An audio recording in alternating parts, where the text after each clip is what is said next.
সবাইকে শুভ দুপুর। আসসালামু আলাইকুম। আশা করি আপনারা সবাই ভালো আছেন।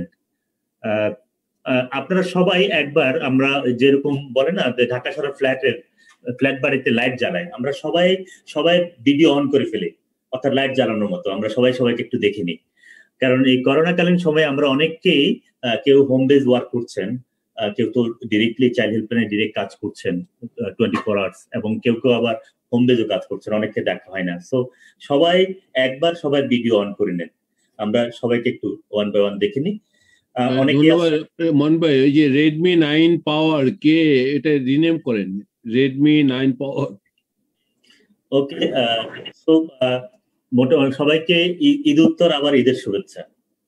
আপনারা জানেন যে হেল্পলাইনের যে কার্যক্রমটি 24 ঘন্টার কার্যক্রমে নানা সময় নানা শিশুদের নানা রকম বিষয় নিয়ে আমাদের কাজ করতে হয়।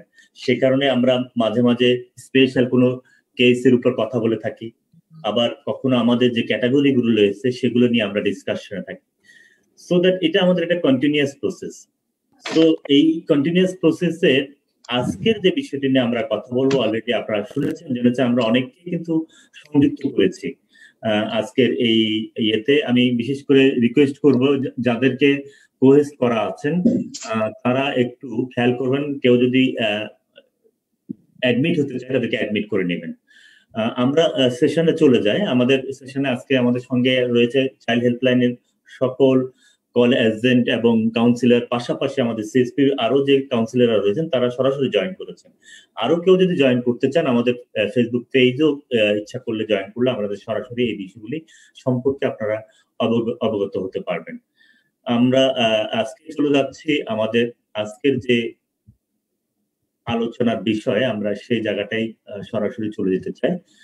আপনারা কি কেউ একজন কি কনফার্ম করবেন যে আপনারা স্লাইড দেখতে পাচ্ছেন কিনা? জি স্যার, দেখতে পাচ্ছি। জি স্যার, দেখা যাচ্ছে। Thank you. সবাইকে আবারও শুভ দুপুর। আমরা সমাজসেবা অফিসে যাবেন, ঠিক আছে? ওকে, তো কেউ একজন কথা বলছেন, তিনি মিউট করে রাখবেন, আমি বারবার রিকোয়েস্ট করছি। সো আমরা শুরু করছি আমাদের সেশনটা।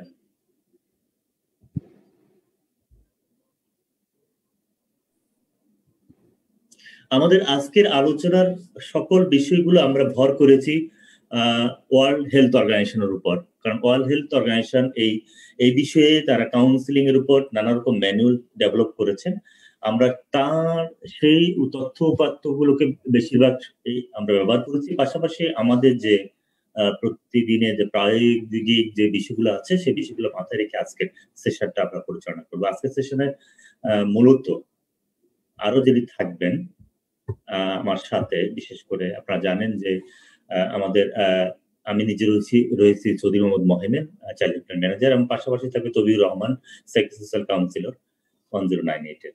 এছাড়াও আপনারাও রয়েছেন যারা নানা সময় নানা বিষয়ে, যেহেতু আপনারা নানা রকম কেস আপনারা ডিল করছেন, কখনো আমরা আপনাদের, কারণ সবচেয়ে বড় কথা হলো কি হেল্পলাইনে প্রতিনিয়ত কিন্তু আমরা ডুইং বাই লার্নিং, অর্থাৎ এমন কেস আসে যে বিষয়গুলো নিয়ে আমরা সবাই মিলে আলোচনা করি, আবার নতুন ভাবে নতুন কোনো প্রেরণা নিয়ে নতুন কোনো টেকনিক নিয়ে আমরা কাজ করে থাকি।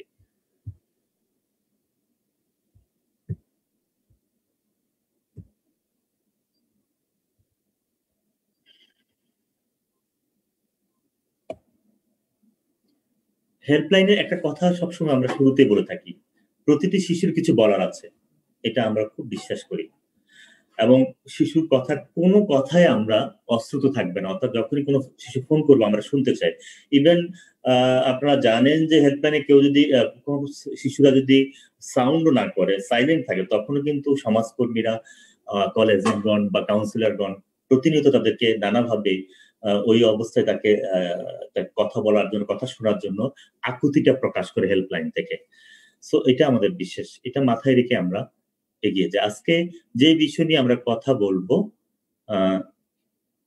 সেটা হলো যে আপনারা তো ইতিমধ্যে জেনেছেন আমরা কি বিষয় নিয়ে কথা বলবো, কে একজন কি বলবেন?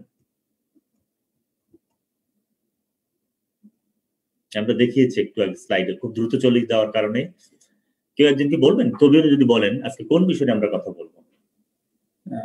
আমরা হলো বেসিক্যালি শিশুদের যে সুইসাইডাল টেন্ডেন্সি গুলো আছে সেগুলা তার কি কি কারণ রয়েছে বা কিভাবে সেটা ম্যানেজ করা যায়, আবার আমাদের ভেতর বেশ কিছু ভ্রান্ত ধারণাও রয়েছে, সেই বিষয়গুলার সম্পর্কে আমরা বিস্তারিত জানবো। পাশাপাশি সেটা কিভাবে বৈজ্ঞানিক ভাবে আসলে আমরা অ্যাসেস করি বা সেটা ম্যানেজ করি, সেই জিনিসগুলো আমরা জানবো এবং একটা ম্যাট্রিক্স দেখবো ফাইনালি, যে কম ঝুঁকির আত্মহত্যা যেগুলা বা বেশি ঝুঁকি বা মাঝামাঝি ঝুঁকি যেগুলা রয়েছে সেগুলো সম্পর্কে আমরা আজকে সেশনটা থেকে সবাই জানবো এবং রিয়েল যে আমাদের কেস গুলা রয়েছে সেগুলা নিয়েও আমরা কিছু কথা বলবো।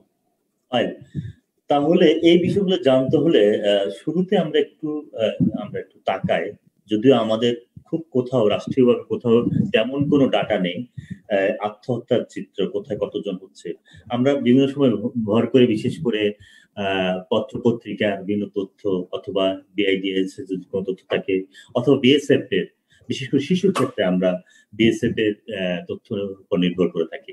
তারপরও আমরা প্রথম আলো একটা পত্রিকায় একটা জাস্ট তথ্য দিয়ে আমরা আমাদের ধারণাটাকে আমরা করতে চাই, ঢালিয়ে নিতে চাই। কোন একটা কারণে কি হ্যাং হয়েছে।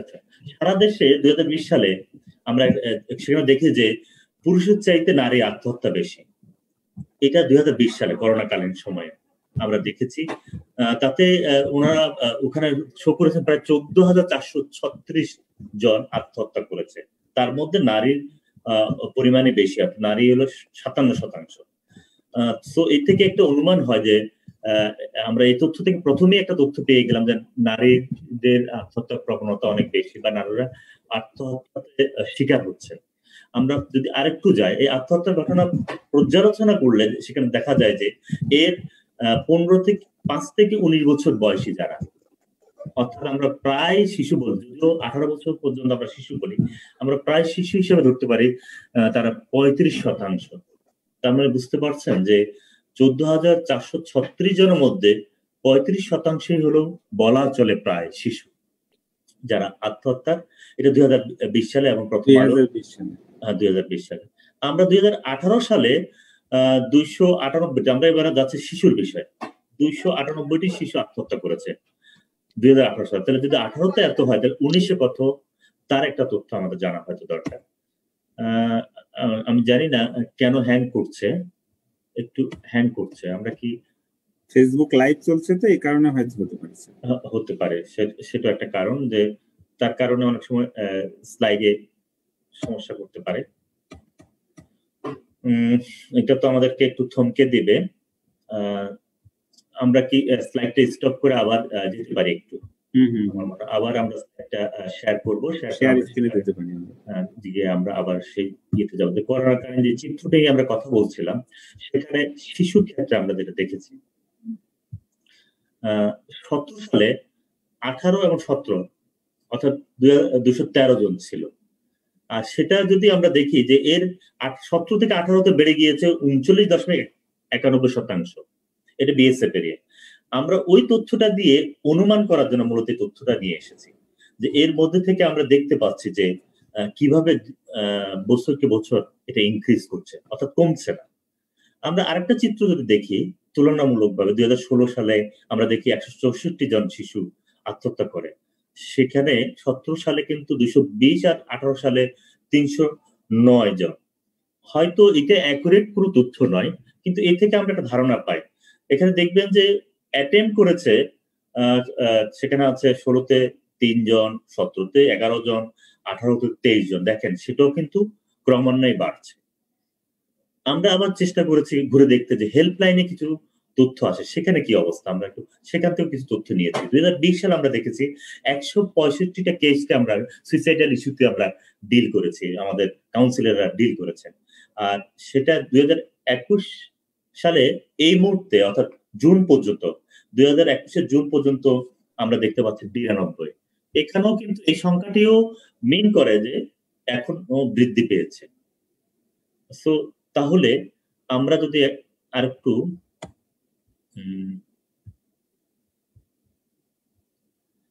তাহলে আমরা এই পর্যায়ে এই সুইসাইডাল যে টেন্ডেন্সি দেখতে পাচ্ছি তার মানে আমাদেরকে এখন এই বিষয়গুলোতে আরো অনেক বেশি জানতে হবে।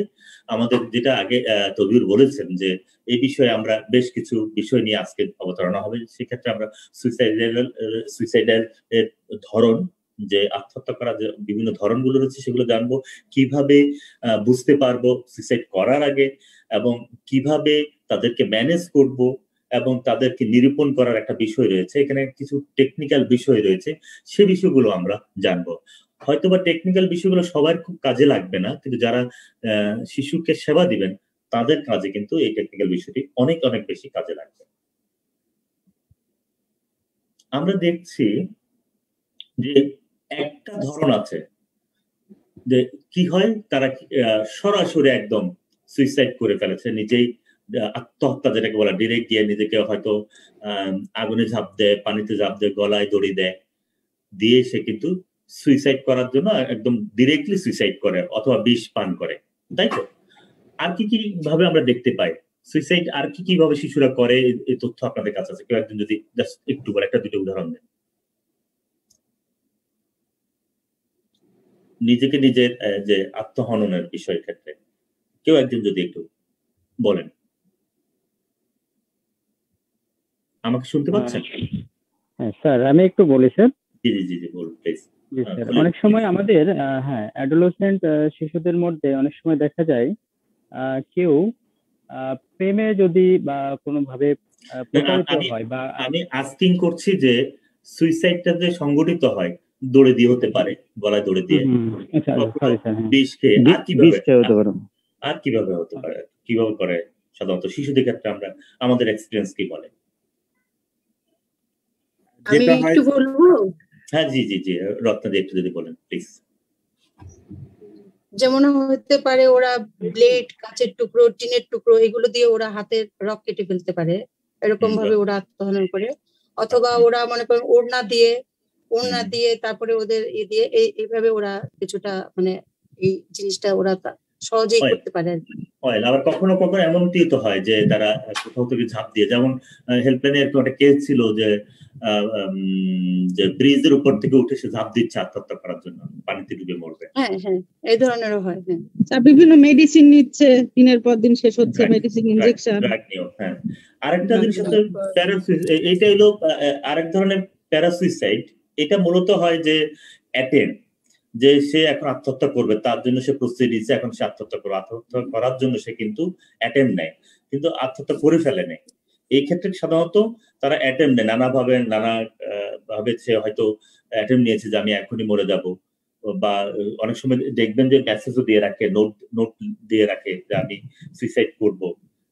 আমাদের কাছে তো ফোন আসছিল যে শিশু স্লিপিং ট্যাবলেট নিয়ে ফোন দিয়েছে, আমি আমাকে যদি সহযোগিতা না করেন তাহলে যে আমি এগুলো সব খেয়ে ফেলবো। গত পরশু একটা যেটা আপনাদের শুনলাম যে একটা শিশু বলছে আমাকে সাইবার ইস্যুতে যে মুখে আমাকে এখন ইয়ে করছে, তার সাথে যদি আমি খারাপ কাজ না করি তাহলে সে আমাকে কি বলবে, অনলাইনে ছবি দিয়ে দেবে, তাই তো?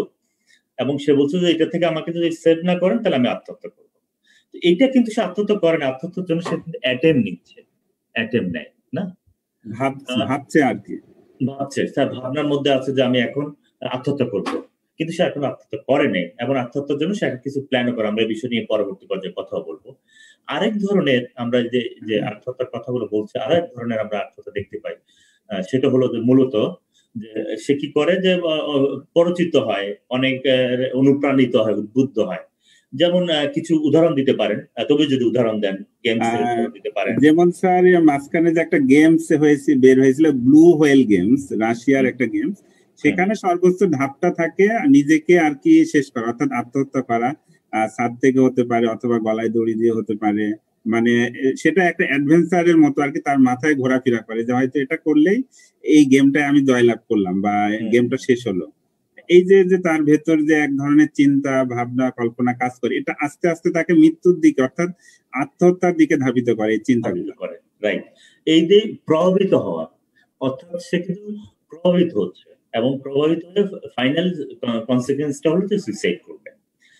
আমরা এই সুইসাইডের মোটামুটি একটা 3 ধরনের একটা দিক পেলাম, যে সুইসাইডাল মানে শুধুই যা ডিরেক্টলি আত্মহত্যা করলো, কখনো কখনো অ্যাটেম্পটও আত্মহত্যার সামিল, আবার কখনো কখনো এরকম পরচিত হয়েও কিন্তু সে ক্রমান্বয়ে একসময় আত্মহত্যার দিকে নিজেকে ধাবিত করে। যদি প্রশ্ন কিছু না থাকে আমরা এগিয়ে যেতে চাই।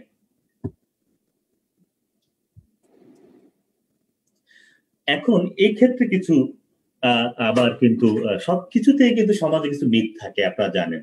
সবসময় আমরা কিছু মিথ নিয়ে কথা বলতে চাই। আমি এক্ষেত্রে আমি তবিউরকে বলবো যে সুইসাইডাল ক্ষেত্রে যে মিথগুলো রয়েছে আপনি যদি একটু বলতেন কি ধরনের মিথগুলো রয়েছে। আমরা হেল্পলাইনে কাজ করতে গিয়ে যে বিষয়টা লক্ষ্য করি, শিশুদের ক্ষেত্রে এমন হয় যে অনেক সময় তারা বলছে, স্ক্রিনেও আমরা যেমন দেখতে পাচ্ছি যে তারা চিন্তা ভাবনা করছে বা পরিবারকেও বলছে বা ফ্রেন্ড সার্কেলও বলছে যে সে আসলে এরকম আত্মহত্যা বা হাত কাটছে বা হলো লাভ দেওয়ার পরিকল্পনা করছে বা স্লিপিং পিল খাবে বা দেখা ছুরিটা রাখছে রুমে নিয়ে এসে, এই যে এ ধরনের কথাবার্তা। বা এর মাঝে এরকমও হয় যে তার ঘুমটা হয়তো হচ্ছে না, সে ঘুমোতে পারছে না, চোখ তার বন্ধ হয় না, মানে এই যে ভাবনাটা তার সুইসাইডের বা আত্মহত্যার যে ভাবনা, এটা কিন্তু তাকে ঘুমোতে দেয় না। আবার দেখা যাচ্ছে যে মৃত্যুটা তার ভেতর বারবার ঘুরপাক খায়, মানে তার ভেতর ক্রেজিনেস কাজ করে, কোনো কিছুতে মন বসে না। আবার অনেক সময় হয় যে সে হয়তো বিষ পানের একটা পরিকল্পনা করছে, বা দেখা যাচ্ছে অনেকেও কিন্তু হারপিক খেয়ে ফেলে, বা দেখা যাচ্ছে যে আমরা যে টুথপেস্টটা টোটাল সে খেয়ে ফেলছে। এই যে এরকম যে হেটেরোজিনিয়াস যে জিনিসগুলো সে কিন্তু জানান দেয় যে সে সুইসাইড করতে চায়।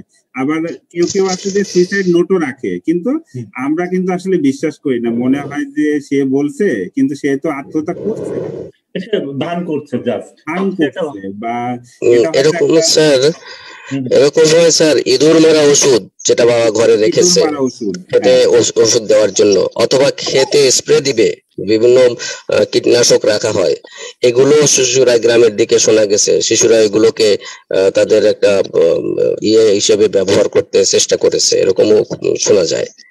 মানে সুইসাইডের একটা ইনস্ট্রুমেন্ট হিসেবে তারা এটা ব্যবহার করে। হ্যাঁ, এই যে জিনিসগুলো সমাজের মানুষ বা বন্ধু বা পাড়া প্রতিবেশী, ইভেন অনেক সময় স্কুলের শিক্ষকরা কেউ হয়তো বিশ্বাস করছে না যে সে সুইসাইডাল অ্যাটেম্প নিতে পারে বা করতে পারে। যখন আমরা এই জিনিসগুলাকে আদার্স পারসন বিশ্বাস করছি না, তখনই কিন্তু এটা আর কি মিথের পর্যায়ে চলে আসতেছে। এই কারণে এই জিনিসগুলোকে হাইলাইটস করা হচ্ছে যে কেউ যদি বলে যে সে আত্মহত্যা করতে চায় বা করবে বা এই নিয়ে কথা বলছে, সেটাকে আসলে হালকা ভাবে নেওয়ার সুযোগ নেই, সেটাকে আমাদের অবশ্যই একটা সিরিয়াস মোডে নিতে হবে এবং তার দেখভালটা আরো সুন্দরভাবে করতে হবে। মানে এই ধরনের ইনফরমেশন গুলোকে যদি আমরা গুরুত্ব না দিয়ে থাকি, সেটাই কিন্তু পরবর্তী পর্যায়ে আফসোসের জায়গায় পরিণত হয়, বিশেষ করে যারা অ্যাডাল্ট বা প্যারেন্টস বা ফ্রেন্ডস থাকে, কারণ তাদের কাছে কিন্তু এই তথ্যগুলো ছিল। পূর্ববর্তী সময় কিন্তু তারা তখন এই জিনিসগুলোকে উড়িয়ে দিয়েছিল, গুরুত্ব দেয়নি। গুরুত্ব না দেওয়ার কারণে দূর ভান ধরে যে ও কিছু করবে না, না আর এরকম অনেক কিছুই করে, ও তো এরকম অনেক কিছুই করে। যে কারণে হেল্পলাইনে যখন কোনো ফোন আসে, আমাদের একটা চর্চা রয়েছে, অনেক সময় শিশুরা মজাও করতে পারে, কিন্তু প্রতিটা কলকে আমরা কি করি, রেকর্ড থাকে, পাশাপাশি সিরিয়াল ফলো আপে চলে যায়, আমরা গুরুত্ব দিই এবং বিশ্বাস করি। প্রথম কথা হলো, এবং আরেকটা কথা আমরা ব্যবহার করি যে ও যতটা কথা তথ্য দিয়েছে প্রতিটি কথা সত্য, কিন্তু আমরা সত্যের ভেতরের সত্যটা খুঁজি। কখনো এই শব্দটা ব্যবহার করা যাবে না যে আমরা মিথ্যে, ও কোনো মিথ্যে বললো কিনা সেটা দেখি, তা নয়, আমরা সত্যের ভেতরে আরো কত সত্য আছে সে বিষয়টি আপনারা খুঁজে দেখেন। আমরা মিথ্যার বিষয় যদি ইয়ে হয়, তাহলে দেখা যায় যে কিছু পিপল তারা যে সুইসাইড করে, এই সুইসাইড কেন করে এটা কিন্তু আসলে খুব ভালো করে জানা দরকার। এটা গার্ডিয়ানদের জানা দরকার, যে সমাজকর্মী যারা ডিল করছেন, কাউন্সিলর যিনি ডিল করছেন, তারও অনেক ভালোভাবে জানা দরকার সুইসাইডটা কেন তারা করে। স্যার, আমি একটু অভিজ্ঞতা শেয়ার করতে চাচ্ছিলাম, যদি সুযোগ দেওয়া যায় 5 মিনিট।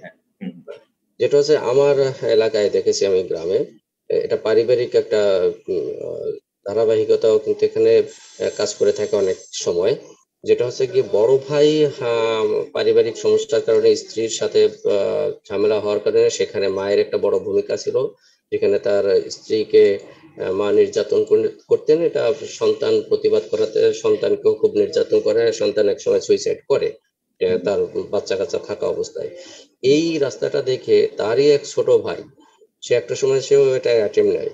ইভেন সে অ্যাটেম্প নেয় তার নিজের গায়ের গেঞ্জি দিয়ে আম গাছের সাথে দেখেছি সে চলেছে, 11-12 বছরের ছেলে, অন্য কোনো ভাবে না পেয়ে মানে তাকেও কিছু বলা হলে সে ওই রেফারেন্সটা টেনে আনতো যে বড় ভাই তাকে তোমরা বাঁচতে দাওনি, তাকেও তো তোমরা এভাবে চলে যেতে হয়েছে তোমাদের জন্য। ঠুনকো কোনো যে বিষয় হলে সে ওইটাকে রেফারেন্স টানতো যে আমিও চলে যাব, আমিও থাকবো না। পরবর্তীতে সে একটা সময় কিন্তু নিজের গায়ের গেঞ্জি দিয়ে আম গাছের ডালের সাথে সে ঝুলে পড়ে। যদিও সে যাত্রা সে বেঁচে যায়, একেবারে রাস্তার মধ্যে রাতে সন্ধ্যার পরে দিয়েছিল। আমরা এটা আমার এলাকায় আমি দেখেছি যে পারিবারিক পুরনো ইতিহাসটাও কিন্তু শিশুদেরকে ওটা ওদের সামনে হয়ে থাকলে আমার মনে হয় ওটা ওদের মধ্যে একটা ইয়ে হয়, ইফেক্ট পড়ে ওখানে, আমার যেটা ধারণা। Right right. আমাদের শিশুদের স্যার আমার একটা এই বিষয়ে একটা এক্সপেরিয়েন্স আছে স্যার, আমি আমাকে যদি একটু আমাদের হেল্পলাইনের শিশুদেরকে ডিল করতে গিয়ে এই ক্ষেত্রে কি এক্সপেরিয়েন্স যদি একটু শেয়ার করেন। আসসালামু আলাইকুম স্যার। হ্যালো জি জি স্যার, স্যার আমার একটু কাশির জন্য কথা বলা কষ্টদায়ক, যদিও আমি জানি আপনি অসুস্থ, আপনি কষ্ট থাকলে শেয়ার করার দরকার, আর যদি ইজি ফিল করেন ছিল একটা কেস ছিল শুধুমাত্র সুইসাইডের কেসের উপর, এই জন্য জি জি বলুন প্লিজ। সেটা অনেকদিন আগের একটা কেস ছিল আমার, সেটা হলো সুইসাইডের মানে করার জন্যই মেয়েটা রেডি ছিল, এরকম একটা কেস। তারপরে প্রেম প্রেম ঘটিত ব্যাপার ছিল। তো লাস্টে অনেক কথা বলছি, বলার পর অনেক কথা বলার সময় লাগছে অনেকদিন, মানে অনেকগুলো কথা আছে ওখানে, মেয়ে অতটা বলতে পারছি না। যাই হোক লাস্টে রিমুভ হয়েছে মেয়েটা, বাচ্চার আশা ফিরে পেয়ে, এবং সে সুন্দর জীবন পেয়েছে এখন। মানে আমি সবটা বলতে পারলাম না, কারণ আমরা জানি আপনি অসুস্থ, আপনার পরিবারের সবাই করোনা আক্রান্ত। আমরা আজকের এই মুহূর্তে আমাদের কয়েকজন হেল্পলাইন যোদ্ধা যারা বিশেষ করে করোনায় আক্রান্ত, আমাদের কাউন্সিলর ইভা, আমাদের মিলিয়াপা, তারপরে আরো কয়েকজন আছেন যারা অসুস্থ। আমরা তাদেরকে এই মুহূর্তে আজকের এই সেশনে যারা আমরা বাকিরা আছি সবাই তাদের জন্য দোয়া করছি। সো আপনাকে ধন্যবাদ যে আপনি অ্যাটেন্ড করে। স্যার নুরানি আপা কি করোনা হয়েছে নাকি? ওনার পরিবারে করোনা আছে? নাজরিন করোনা হয়নি, তবে টেস্ট করাতে হবে এখন, কারণ আমার হাজবেন্ডের জ্বর আসছে, যদি একটু টেস্ট করাবো মানে কনফার্ম হয়ে যায়। আমার আজকে 5-6 দিন পার হয়ে গেছে, তো এই জন্য মানে জ্বর কাশি আছে। স্যার আমাকে একটু সুযোগ দিলে একটা কেস শেয়ার করতে চাই। আমি একটু বলতে চাচ্ছিলাম স্যার। ওকে, এই সংক্ষেপে যদি বলেন। আমাদের আপনারা মাথায় রাখবেন আজকের আলোচনা আমরা চাচ্ছি 1 ঘন্টায় করব, আমরা এটা কন্টিনিউ করব, কিন্তু আজকে 1 ঘন্টা। স্যার আমি একটু বলি স্যার। জি সংক্ষেপে প্লিজ। স্যার একটা কুমিল্লার একটা কেস আসছিল রাত 11টার দিকে, সে ব্রোকেন ফ্যামিলির শিশু, সে আত্মহত্যা করতে যাচ্ছিল। তো আমি তখন এটা তবিউর রহমান স্যারের মাধ্যমে কাউন্সিলিং এর মাধ্যমে স্যার ওটাকে ব্যাক করাইছে আর কি। স্যার ওটা তবিউর রহমান স্যার এটা ভালো বলতে পারবে। আচ্ছা ওকে, তবিউর জানি কি শেয়ার করতে চেয়েছিলেন? হ্যাঁ, আমি যদি ইকবাল স্যার বললে সেটাও বলি হবে। কেসটা ছিল এরকম পারিবারিক আর কি, বাবা মায়ের অন্তদ্বন্দ্ব। দেখা যাচ্ছে যে শিশু যদি তার মায়ের কাছে থাকে তাহলে মনে করে যে তার বাবার কাছে যদি থাকতো সুযোগ সুবিধাটা হয়তো একটু বেশি পাতো, সে মোবাইল ফোনটা চালাতে পারবে বা ঘোরাফেরা করতে পারবে বা পড়াশোনা করা কম লাগবে। কিন্তু সে যখন বাবার কাছে থাকছে তখন দেখছে বাবাও কিন্তু প্রেশার দিচ্ছে। আবার তার মা হলো নার্স গভর্নমেন্ট হাসপাতালে, মায়ের কাছে গেলে মা আরো বেশি চাপ দেয় পড়াশোনার। তো সে এই যে টানাপোড়েন দুই পরিবারের একটা পর্যায়ে, মানে সে এমন ভাবে যে সে হয় সুইসাইড করে ফেলবে, বাসায় থাকবে না, কোথা থেকে লাভ দিবে বা চলে যাবে এরকম। তো তাকে বোঝানোর ফলে, তার মাকে তৈরি করার ফলে, পরিবারকে, তার বড় ভাই আবার হলো আর্মির অফিসার, তো তার মাকে বাবাকে বোঝানোর ফলে একটা পর্যায়ে কিন্তু তার ভেতরে যে নিজের প্রতি যে ভালোবাসা, অর্থাৎ একটা মানুষের যখন নিজের প্রতি তার ভালোবাসা থাকে, আগ্রহ থাকে, বেঁচে থাকার একটা হোপ থাকে, সে সময় কিন্তু সে কামব্যাক করে আর আত্মহত্যার পথ কিন্তু বেছে নেয় না। তো তো তার ভেতরে যখন আশাটা জাগলো বা ভবিষ্যৎ পরিকল্পনা সম্পর্কে সে জানলো, বুঝতে পারলো, সে সময় কিন্তু সে কামব্যাক করলো এবং তার যে আত্মহত্যার যে টেন্ডেন্সি গুলা ছিল বা সিমটম গুলা ছিল সেগুলো আস্তে আস্তে কমতে শুরু করলো। এভাবে দেখা যাচ্ছে ওই শিশুটা কিন্তু রক্ষা পেলো আত্মহত্যার হাত থেকে, মানে চাইল্ড হেল্পলাইনের সাথে সংযুক্ত হওয়ার ফলে। ধন্যবাদ আপনাকে এই কেসটা শেয়ার করার জন্য। অ্যাকচুয়ালি এরকম অনেক অনেক আপনাদের অভিজ্ঞতা রয়েছে এই ক্ষেত্রে। আমরা খুব করে দেখেছি যে সাধারণত প্যারেন্টস এর যে স্ট্রেস গুলো থাকে, রিলেশন, বাবা মাদের সম্পর্কের জায়গা যে টানাপোড়েন, এই কারণে শিশুরা কিন্তু হ্যাম্পার, এবং এর কারণে সুইসাইডের জন্য তারা অ্যাটেম্প নিতে পারে। তার দারিদ্রতার কারণে হতে পারে, কখনো কখনো তাদের মধ্যে একটা গিল্টি ফিল থাকে অনেক কিছুতে, যখন সে কোনো ভুল করে থাকে। বড়রা যখন সেই গিল্টি ফিলিংস থেকেও কিন্তু শিশুরা কিন্তু সুইসাইড করতে পারে। তাছাড়া তো রয়েছে, আপনারা জানেন যে যখন শিশুদের উপর রেপ হয়, তাদের উপর কোনো ভায়োলেন্স হয়, তার কনসিকুয়েন্স অনুসারে তারা কিন্তু একটা সময় সুইসাইড করার জন্য কমিটেড হয়। তো এই যে অনেক সময় আবার পিয়ারদের রিলেশন অথবা তারা কখনো কখনো তাদের ফিজিক্যাল যে ইয়ে থাকে, সে কারণে যখন ফেলিউর হয়, সে কারণে যখন অ্যাডজাস্ট করতে পারে না, তখন সে কিন্তু এই ধরনের ক্ষেত্রে আমরা দেখতে পাই যে তারা সুইসাইড করে থাকে। তো আমরা এরকম অনেক শিশুরা আছে অনেক সময় অ্যাডিক্টেড হয়, নানা কারণে তারা কিন্তু এই বিষয়গুলোতে তারা কিন্তু সুইসাইড করতে পারে। আমরা মনে যে কাজে যাচ্ছে এই সুইসাইডাল ইস্যুতে কিছু ওয়ার্নিং আছে, সে ওয়ার্নিংস গুলো সম্পর্কে একটু যদি আমি আবারও কাছে যাচ্ছি, যদি আপনি একটু শেয়ার করতেন। ধন্যবাদ স্যার আমাকে সুযোগ দেওয়ার জন্য। শুধু শিশুরাই নয়, সুইসাইডাল যে সাইন গুলা রয়েছে, ওয়ার্নিং সাইন, সেক্ষেত্রে বড়রা এবং অ্যাডোলেসেন্ট যারা, সবার ক্ষেত্রে প্রায় কাছাকাছি ধরনেরই কিছু সাইন এবং সিমটম আমরা দেখতে পাই।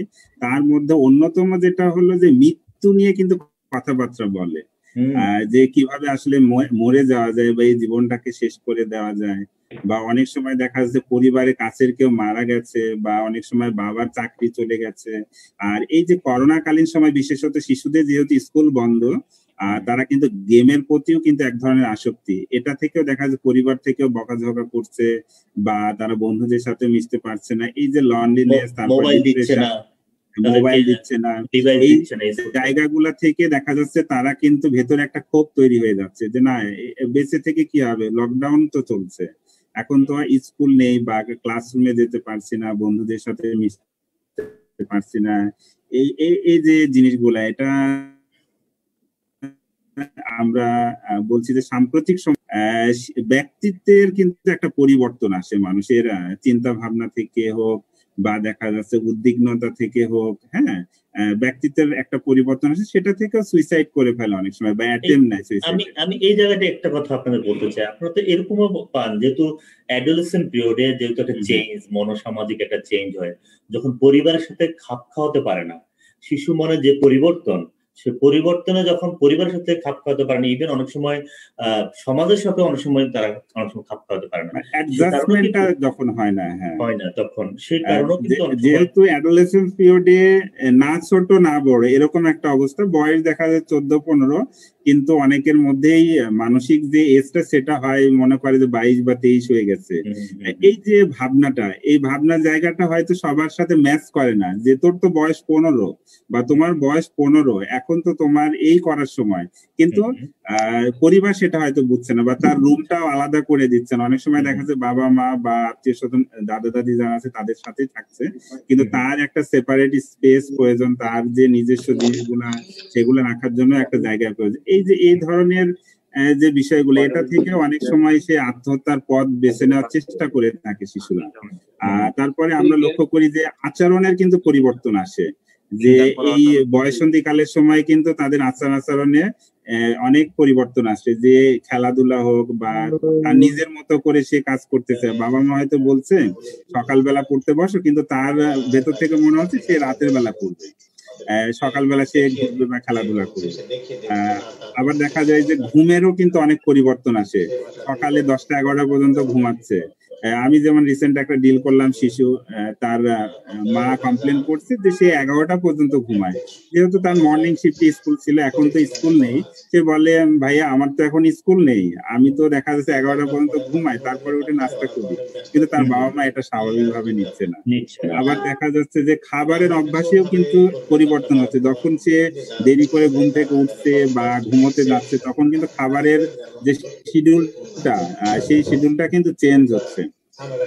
আবার অনেক সময় দেখা যায় যে এই সময়ে তাদের আত্মবিশ্বাসটাও কিন্তু কমে যাচ্ছে, যেহেতু কেউ অ্যাসাইনমেন্টের মাধ্যমে কিন্তু পরীক্ষা দিচ্ছে, তো সেই ক্ষেত্রে সবাই হয়তো তার সাধ্যমতো কিন্তু ভালো করতে পারছে না, অনলাইনে সবাই ক্লাসে সংযুক্ত হতে পারছে না, সেই জায়গা থেকেও কিন্তু তাদের সেলফ স্টিম অর্থাৎ আত্মবিশ্বাসটা কিন্তু অনেকটা কমে আসছে।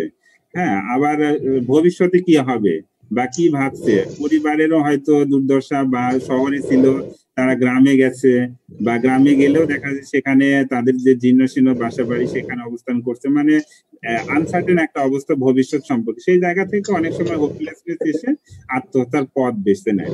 Right right. তার মানে আমরা দেখতে পাচ্ছি যে অনেকগুলো ফ্যাক্টর আছে, কিন্তু আমাদের একটা শিশু বেড়ে ওঠার সময় তার পরিবেশে, তার পরিবারের নানা ফ্যাক্টর, নানা কিছু তাকে কিন্তু ইনফ্লুয়েন্স করে সুইসাইডাল ইস্যুতে, তাকে মানে আত্মহত্যার দিকে তাকে যেতে। তো এই যে জায়গায়, এই যে আত্মহত্যায় ধাবিত হচ্ছে, এই জায়গাগুলোতে যখন কোনো শিশু আমরা যদি আগে মেজার করতে পারি, আগে বুঝতে পারি যে একটা শিশু আত্মহত্যা করছে বা তার আচার আচরণে, এই জিনিসগুলোর জন্য তো এক ধরনের অ্যাসেসমেন্টের বিষয় রয়েছে।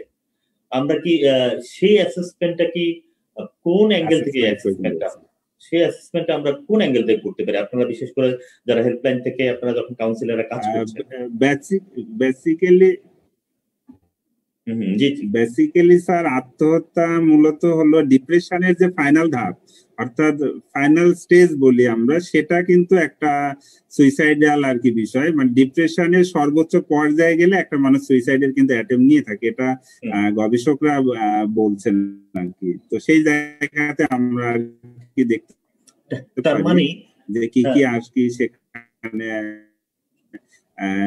লক্ষণ বা একটা হলো ব্রেন পারপাসে, আর একটা হলো সাইকোলজিক্যাল যে পারপাস। একটু জি জি, কে কিছু বলতে চান? রত্না সরকার আপনি মনে কিছু বলতে চান? ওনার মনে হয় নেটওয়ার্কের সমস্যা হয়ে যাচ্ছে স্যার। আমি তবির স্যারের সাথে যদি একটু শেয়ার করি, উনি ঠিকই বলেছেন আসলে। একটু বলবো যেগুলো। আচ্ছা জি বলুন, হ্যাঁ বলুন রত্না সরকার প্লিজ। আপনার কি নেটওয়ার্ক প্রবলেম হচ্ছে মনে হয়? না, আমি যেটা বলছিলাম সিমটমের আগে যে একটা সেটা বিষয় হলো যে আমি মানে এইটুকু বলতে চাচ্ছি যে আমি যেটা হলো যে যখন একটা বাচ্চা তার কেস থাকে, সে যখন দীর্ঘদিন যদি কোনো সময় তার জামিন হচ্ছে না এরকমও পর্যায়ে যদি থাকে, তখনও সে একটা ডিপ্রেশনে চলে যায়। মানে ইনস্টিটিউশনের ক্ষেত্রে আর কি, ইনস্টিটিউশনাল যে চাইল্ডগুলো আছে, বিশেষত চাইল্ড ডেভেলপমেন্ট সেন্টার, এই ধরনের ঘটনাগুলো কিন্তু এটাও কিন্তু একটা মানে মারাত্মক আকার ধারণ করে ওদের ভিতরে, তখন আস্তে আস্তে ওরা যখন একটা ইয়েতে চলে।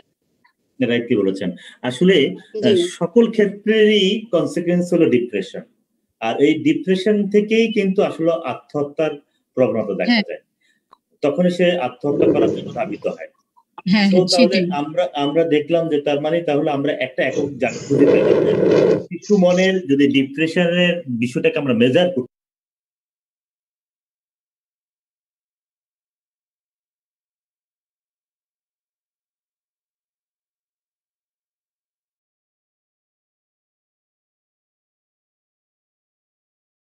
পারি, যেটা একটু আগে তৌহিদ মেনশন করেছিলেন যে দুইটা দিক থেকে, দুইটা অ্যাসপেক্টে যদি আমরা বলি, একটা হলো তার শারীরিক নিউরোমেন্টাল বা নিউরোলজিক্যাল তার যে সিমটম গুলো রয়েছে সেটাকে যদি আমরা আইডেন্টিফাই করতে পারি, আর একটা তার হয়েছে কি তার যে মুড, তার যে মোটিভেশন, তার সাইকোলজিক্যাল যে বিষয়গুলো, সেই জায়গাগুলো কিন্তু আমরা মেজার করতে পারি, সেখান থেকেও কিন্তু তাকে আমরা আইডেন্টিফাই করতে পারবো। যেমন সে হয়তো নিউরো জায়গাটা আপনারা বিশেষ করে কাউন্সিলর যারা হয়তো তারা খুঁজেন যে শিশুটি ঠিকমতো সে ঘুমায় কিনা, সে সে ঠিক মতো তার আচার আচরণের জায়গাটায়, মানে এই যে বিষয়গুলো আপনারা তখন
আসে, সেক্ষেত্রে এই বিষয়টা কিভাবে একটু বলেন।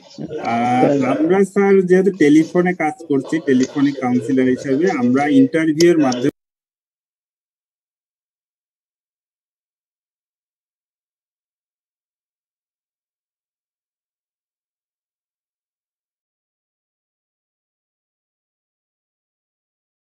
মাধ্যমে আমরা শিশু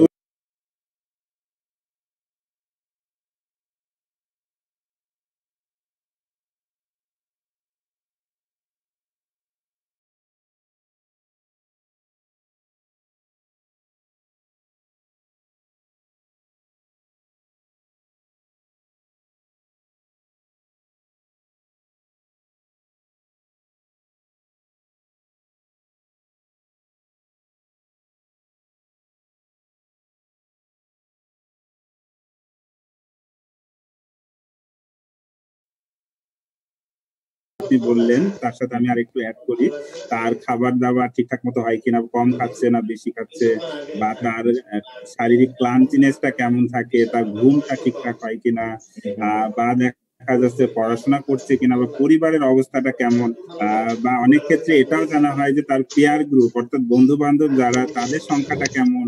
যদি সে একাকী থাকে তখন দেখা যাচ্ছে সিনারিটা অন্যরকম হয়, সেই ওয়েতে যাওয়া লাগে।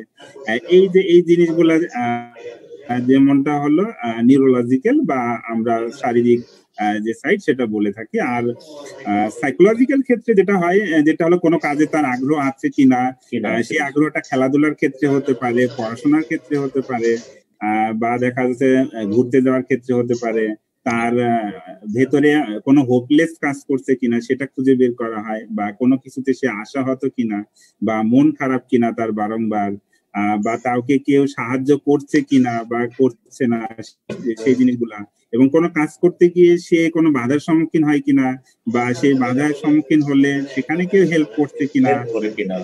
আবার দেখা যাচ্ছে যে তার যে দৈনন্দিন যে কার্যক্রম, অর্থাৎ সকালে ঘুম থেকে ওঠা থেকে পরবর্তী দিন আবার ঘুমোতে যাওয়া পর্যন্ত তার যে রুটিন যে ওয়ার্ক, শুধুমাত্র যে পড়াশোনা বা খেলাধুলা এগুলা না, সবকিছুই তার প্রত্যেক দিনের। অনেক সময় অনেক শিশু হেসেও দেয়, তার কারণ সব বিষয়গুলো বলতে গেলে তারা দেখা যাচ্ছে যে অনেকটা আনন্দ স্বরেও তখন বলতে থাকে। এই যে তাদের একটা ডিসক্লোজ করার প্রক্রিয়া, এর মাধ্যমেও কিন্তু তারা অনেক সময় ইজি হয়, এবং তার যে সমস্যা সেই সমস্যাটা কিন্তু আমরা আসলে অনুভব করতে পারি বা অবজার্ভ করতে পারি। যেহেতু আমরা টেলিফোনে, সেই কারণে আমাদের মূল কাজটা হলো কিন্তু ইন্টারভিউ এর মাধ্যমে কিন্তু আমরা চেষ্টা করি কোন সিমটম তার ভেতর বিরাজমান করছে কিনা, সেটা সুইসাইডাল হোক বা ডিপ্রেশন হোক বা অ্যাংজাইটি হোক বা অন্যান্য যে মেজর যে প্রবলেম গুলা রয়েছে সাইকোসোশ্যাল ক্ষেত্রে সেই জিনিসগুলো। তার মানে অবশ্যই যখন কোনো শিশু ডিপ্রেশনে থাকবে এই ধরনের কেসের ক্ষেত্রে কাউন্সিলর বা সমাজকর্মী যখন কমিউনিকেট করবে, সেটা যদি আমরা আমাদের কোনো সেফ হোমও হয় তাহলে অবশ্যই তার একটা অ্যাসেসমেন্ট দরকার ডিপ্রেশনের লেভেলে। ডিপ্রেশন অ্যাসেসমেন্টটা একটা হবে নিউরোলজিক্যাল, ফিজিক্যাল, আর একটা হলো তার মেন্টাল বা মুড বা সাইকোলজিক্যাল বিষয়। এই দুইটা জায়গায় যদি একটা অ্যাসেসমেন্ট থরো অ্যাসেসমেন্ট হয়, সেখান থেকে কিন্তু ওই শিশুটাকে সহযোগিতা করতে, সেভ করতে অনেক করতে চাই। হ্যাঁ বলুন, রাজনীন। সেটা হচ্ছে স্যার ওই যে আমাদের হেল্পলাইনে একটা কেস ছিল, আপনি জানেন, শিশু ওই যে কিশোর উন্নয়ন কেন্দ্র থেকে 1.5 বছর ছিল। ওই কেসটা বর্তমানে খুব সম্ভবত খলিল স্যার দেখছেন। শিশুটি এখন জামিনে মুক্তি পেয়েছে। হ্যাঁ, খুব ভালো স্টুডেন্ট ছিল, নুরানি আপার কেস। এখন এই শিশুটি নাকি বের হওয়ার পরে সে খুব হতাশায় থাকছে, তাকে নানু বাড়িতে রেখে আসা হয়েছে, অনেক মানে গার্ড দিয়ে রাখা হচ্ছে। তার বিশ্বাস আমাকে তো আবার যে কোনো মুহূর্তে চলে যাওয়া লাগবে, এবং পড়ালেখা শিখে আমার কি হবে, আমার বেঁচে থেকে কি হবে, আমি তো আর ভবিষ্যতে ভালো কোনো চাকরি করতে পারবো না, আমার দ্বারা কিছুই হবে না। তার মা তো শিশুর মা ভয় পাচ্ছে ও কোনো সিরিয়াস কিছু করে ফেলে কিনা। তো এই বিষয়টি হয়তো খলিল স্যার শেয়ার করতে চাচ্ছেন, প্লিজ। ধন্যবাদ স্যার। আমি একটু এক্সেপশনাল একটা শিশুর বিষয়ে একটু আলোচনা করতে চাচ্ছিলাম। 2-3 বছর আগের একটা ঘটনা ছিল আমার চিটাগং এর। স্যার আমি কি কন্টিনিউ করবো? জি স্যার, হ্যাঁ শিওর স্যার। এটা 16 বছরের একটা ছেলে শিশু, কিন্তু এর বাবা ফোন করেছিল, কিন্তু এর চাল চলন এটা করে মেয়েদের মতো। আসলে সে পুংলিঙ্গের।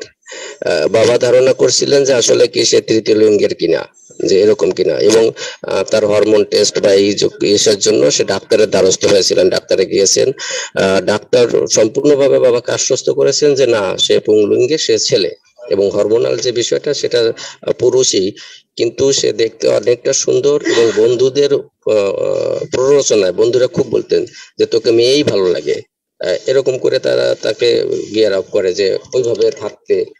সে বাসাতে যতক্ষণ থাকে ম্যাক্সিমাম সময়টা সে মেয়েদের মতন করে, এবং বাইরে খুব কম বের হয়। বাবা স্কুলে যাওয়াটাও বন্ধ করে দিয়েছে ছেলেটা। বাবা এটা নিয়ে খুব সন্দিহান ছিলেন। 3 বছর 3 আগে আমার কাছে চিটাগং থেকে একটা ফোন আসছিল এটা। দেন এটা নেওয়ার পরে শিশুর সাথেও কথা বলা হয়, বাবার সাথে কথা বলে একটা পর্যায়ে সে এখান থেকে বের হয়েছে। বাবা খুব হ্যাপি যে তাকে তার জায়গাটা বুঝিয়ে দেওয়ার জন্য, যে আসলে সে সম্পূর্ণ পুংলিঙ্গের।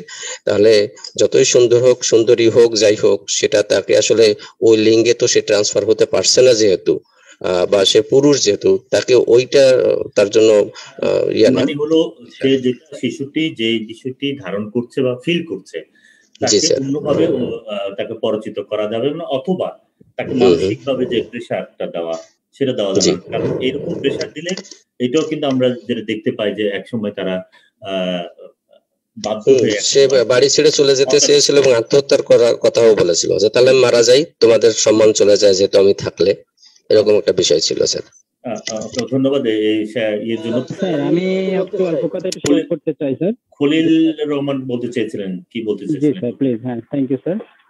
স্যার ঠিকই বলেছেন, বা আমরা যেটা জানতে পেরেছি যে আসলে আত্মহত্যার যে চরম একটা পর্যায় সেটা হলো ডিপ্রেশন থেকে আসে। এই ক্ষেত্রে স্যার আমাদের মেজর একটা দিকের ক্ষেত্রে আমরা অ্যাসেসমেন্টের ক্ষেত্রে এটা আমরা ফলো করে থাকি স্যার, যে এটা কতদিন যাবত ডিউরেশনটা স্যার।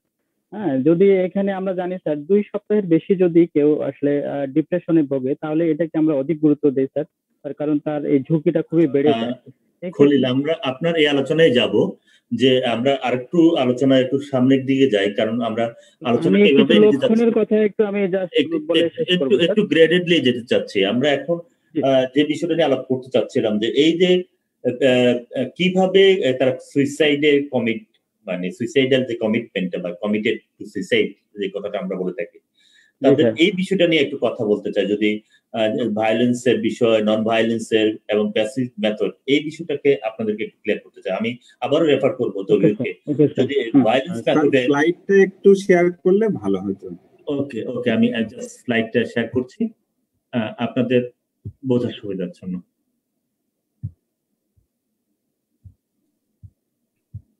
আপনাকে দেখতে পাচ্ছেন মোহন ভাই, আমি একটু শেয়ার করতে চাচ্ছিলাম একটা জিনিস, যেটা অলরেডি অনেকে শেয়ার করছেন, যে গত পরশুই বোধ হয় ব্রাউনবাড়িয়ার এক শিশু বোধ হয় মোবাইল ফোনে গেম খেলতে দেওয়ার জন্য গার্জিয়ান আত্মহত্যা করছে গত পরশু সম্ভবত। তো আসলে এখন এই সিচুয়েশনে আমাদের সবচেয়ে বড় একটা চ্যালেঞ্জ হচ্ছে যে গার্জিয়ানদের, যে মোবাইলে তাদেরকে গেম খেলতে দেওয়া এবং মোবাইলে কি গেম খেলবে, কতটুকু খেলবে, এটা একটা নির্দিষ্ট করে দেওয়া। যদি তাদেরকে নির্দিষ্ট করে না দেওয়া যায় তাহলে কিন্তু তারা দিনরাত 24 ঘন্টার মধ্যে 18 ঘন্টায় তারা মোবাইল নিয়ে পড়ে থাকবে। তো সেক্ষেত্রে আমাদের গার্জিয়ানদের একটা উচিত যে তাদেরকে একটা নির্দিষ্ট সময় দেওয়া, এবং যে সময়টাই গার্জিয়ানরা তাদেরকে ফলো আপ করতে পারবে যে আসলে সে গেম খেলছে নাকি চ্যাটিং করছে নাকি অন্য আজে বাজে সাইটে ঢুকে তারা এটা অবজার্ভ করছে। হ্যাঁ, এইসব ক্ষেত্রে আপনি রাইটলি বিষয়টাকে তুলে ধরেছেন। আমরা এই ধরনের অনেক ফোন পেয়ে থাকি হেল্পলাইনে। এইসব ক্ষেত্রে আমরা গার্ডিয়ানদেরকে যে কথাটা বলতে চাই বা বলে থাকে, সেটার প্রথম কথা হলো শিশুরা গেম খেলবে, এর বিপক্ষে আমরা নয়। অবশ্যই তারা গেম খেলবে এবং তাদেরকে উৎসাহ দিতে হবে বা আমরা তাদেরকে উৎসাহ দিবে। বাট গেম খেলার জন্য তারা নিজেরা শিশুর সাথে বসে প্ল্যান করবে, বা আমার নিজেই তাকে শতপ্রণোদিত বলবো, আর বাবা তুমি এখন খেলবে, যেমনটি আগে বলতো ফুটবল খেলতে যাবে, যেহেতু বাস্তবতার নিরিখে এখন লকডাউন সিচুয়েশন, শিশুরা বাইরে যেতে পারছে না, হোমে যেহেতু থাকছে, তার বিকল্প আর তেমন কোনো কিছু না। তবে পাশাপাশি বিকল্প খেলাগুলোকে সামনে নিয়ে আসতে হবে। আমাদের যে ট্রেডিশনাল যে গেমস গুলো রয়েছে, ইভেন লুডো, দাবা, অথবা আরো ইনডোর যে গেম গুলো রয়েছে, হ্যাঁ ক্যারাম, ইভেন কার্ড খেলা, মেমোরি গেমস, এই ধরনের গেমস গুলো নিয়ে আসা যেতে পারে। ইভেন আরো ছোট ছোট কিছু খেলা আছে, যে নুড়ি পাথর দিয়ে কেউ কেউ হয়তো পারে ধাপ্পা খেলা, বা আরো অনেক নাম আছে, লোকাল নাম আছে, শব্দ নিয়ে খেলা, দেখা যায় নতুন নতুন শব্দ তৈরি করছে, বর্ণগুলো দিয়ে দেওয়া হয়েছে। হ্যাঁ, পাশাপাশি যেহেতু ভিডিও গেমসটা এত বেশি অ্যাট্রাকটিভ যে আপনি যতই বলেন ওদেরকে কিন্তু সেটা থেকে একদম রুখতে পারবেন না। সেই কারণে একদিকে যেমন ডিভাইসে আপনার প্যারেন্টিং লক আছে, যে প্যারেন্টিং কন্ট্রোল আছে, সেটা আপনাকে বুঝতে হবে প্যারেন্টরা। পাশাপাশি শিশুর সাথে আপনার বন্ধুত্বপূর্ণ সম্পর্ক করতে হবে, শিশুকে ফ্রেন্ডলি অ্যাটাচমেন্টটা বাড়াতে হবে, অবজারভেশনটাও আপনার থাকতে হবে। কিন্তু কোনো ক্রমে আপনার আচরণ এমন হবে না সে যা চাচ্ছে তার বিরোধিতা করা, বরং তার সপক্ষে গিয়ে তাকে বুঝিয়ে নেওয়া, তুলে আনা, আস্তে আস্তে কমিয়ে আনা, এমন একটা টাইম ফ্রেমের মধ্যে তাকে দিয়ে দেওয়া। অ্যাকচুয়ালি এটাই এই মুহূর্তে আমাদের অনেক বেশি হেল্পলাইন এই ধরনের বিষয়তে প্যারেন্টসরা বিশেষ করে ফোন করেন, সহযোগিতা চান। ওনারা খুব হতাশায় ভোগেন যে আমার সন্তানের কি হয়ে গেল রে, না জানি কি হয়ে গেল। আসলে হতাশ হওয়ার কিছু নেই। এই মুহূর্তে আপনাকে সতর্ক হতে হবে, আপনাকে কিছু কাজ করতে হবে, আপনাকে সময়ের সাথে অ্যাডজাস্ট করে কিছু স্ট্র্যাটেজি ডেভেলপ করতে হবে, কিভাবে আমি আমার সন্তানকে গাইড করবো। আগামীতে আমাদের এই বিষয়ের উপর একটা সেশন আছে, পজিটিভ প্যারেন্টিং এর উপর। আশা করি যারা শুনছেন পরবর্তী পর্যায়ে আমাদের পজিটিভ প্যারেন্টিং সেশনে আপনারা সংযুক্ত হবেন। আমরা একটু আগে আমি যেটা বলছিলাম যে আমরা এই যে বিভিন্ন রকম যে ভায়োলেন্ট, নন ভায়োলেন্ট এবং প্যাসিভ মেথডে, এই বিষয়টা নিয়ে একটু যদি বলতেন। আমরা বারংবার আমরা মনে করি হয়তো যখন কেউ সুইসাইড করবে তখন মনে হয় শুধু ভায়োলেন্ট, যে অর্থাৎ বাহ্যিক কোনো ক্লু থাকবে বা আমরা বাহির থেকে দেখতে পাবো যে সে হয়তো সুইসাইড করছে, যেমনটা হয় কেউ ঝাঁপ দিচ্ছে অথবা গলায় দড়ি দিচ্ছে বা বিষ পান করছে বা দেখা যাচ্ছে যে শব্দ করছে, হ্যাঁ এই যে বা আগুন লাগিয়ে দিচ্ছে, মানে বাহির থেকে কিন্তু একটা ক্লু থাকছে, সেই জিনিসটাকে ভায়োলেন্ট বলা হচ্ছে। কিন্তু এছাড়াও যে আরো দুই ধরনের রয়েছে, যেমন নন ভায়োলেন্ট হতে পারে, অর্থাৎ ভেতরে সে হয়তো নিঃশেষ হয়ে যাচ্ছে, কেউ দেখতে পাচ্ছে না, হ্যাঁ বিষ পান করছে অথবা অনেক সময় অক্সিজেনটা বন্ধ করছে, এখন যেমন আর কি করোনাকালীন অক্সিজেনের সংকট যেমন দেখা যাচ্ছে, বা ড্রাগ নিচ্ছে বা অ্যাডিকশনের পর্যায়ে চলে যেতে পারে। এই যে জিনিসগুলো এগুলা কিন্তু নন ভায়োলেন্ট।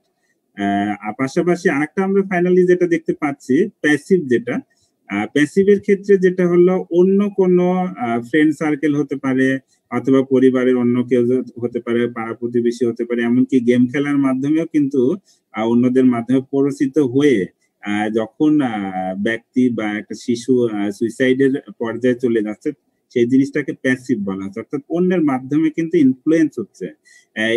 এটাও কিন্তু শিশুদের ক্ষেত্রে বেশি দেখা যায়, বা আমরা যে হেল্পলাইনে কাজ করার মাধ্যমে কিন্তু এগুলা পেয়ে থাকি, যে বলছে যে আরে তোকে দিয়ে তো কিছু হবে না, তোর যে পড়াশোনার গতি, তো স্কুলে এসে কি হবে, তোর তো পাশই করবি না, বা তুই দেখা যাচ্ছে যে কারিগরিতে পড়ছিস বা মাদ্রাসায় পড়ছিস, কি হবে মাদ্রাসায় পড়ে, এই যে প্রশ্নগুলা কিন্তু চলে আসে। তখন কিন্তু সুইসাইডাল পর্যায়ে সরাসরি না চলে গেলেও সে দেখা যাচ্ছে সেলফ হার্ম করে, অথবা নিজের ভেতরে বিশ্বাসটা থাকে না তার, বা ডিপ্রেশনে ভুগতেছে, একটা পর্যায়ে কিন্তু সুইসাইডের পর্যায়ে কিন্তু ধীরে ধীরে সে ধাবিত হয়। তো আমাদেরকে এই যে তিনটা যে আমরা দেখছি সুইসাইডের একজন পিপল কমিট করে, সেই জিনিসটা সম্পর্কে ক্লিয়ার একটা ধারণা থাকলে খুবই আমরা সুইসাইডাল যে ক্লায়েন্ট থাকবে বা পেশেন্ট থাকবে তাদের নিয়ে আমরা কাজ করতে সুবিধা হবে। তার মানে একদিকে যেমন আমরা সবসময় আমাদের একটা ধারণাই থাকে যে মনে হয় সুইসাইড সাধারণত আমরা বুঝে থাকি হ্যাঙ্গিং অবস্থায় মরলো বা গায়ে আগুন ধরিয়ে দিল এরকম, কিন্তু এছাড়াও কিন্তু আরো নানাভাবে কিন্তু সুইসাইডাল ইস্যু হতে পারে, অ্যাটেম্প নিতে পারে, যেটা আমরা তো দেখবো না।